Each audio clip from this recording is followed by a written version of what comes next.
સુરતના ઓલપાડ જિલ્લાની વાત કરીએ, જ્યાં સિલિન્ડરમાં કકળાટ સામે આવ્યો છે। સિલિન્ડર મેળવવા માટે ગ્રાહકોની લાંબી લાઈન જોવા મળી છે।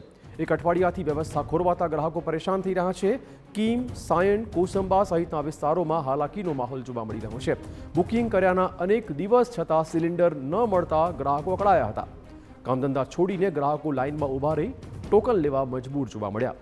ઉપરથી જ વ્યવસ્થા ખોરવાતા ગેસ એજન્સીના સંચાલકો પણ જાણે લાચાર બની ગયા છે। ગ્રાહકોનો આક્ષેપ છે કે તેમણે અઠવાડિયા પહેલા બુકિંગ કરાવ્યું હોવા છતાં હજુ સુધી તેમને ગેસ સિલિન્ડર નથી મળ્યું। બીજી બાજુ એજન્સીનું કહેવું છે કે હાલ ઉપરથી જ મેન્ટેનન્સના પ્રશ્નો હોઈ આ સમસ્યા સર્જાઈ રહી છે।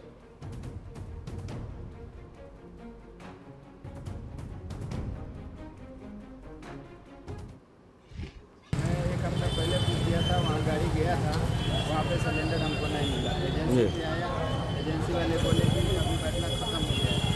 दूसरे दिन आप नंबर में लगा लो, नंबर लगाया, वहाँ में मेरा OTP भी है मोबाइल में, फिर भी नहीं मिल रहा है। बोले गुरुवार को वहीं पर आना मिलेगा। તમારે કોઈ અફરાતફરી કરવાની જરૂર નથી। આ ઉપરથી મેન્ટેનન્સ નથી ગેસની બોટલનો, એટલે આ પ્રોબ્લેમ આવે છે। આમાં એજન્સીનો તો કોઈ વાંક જ નથી।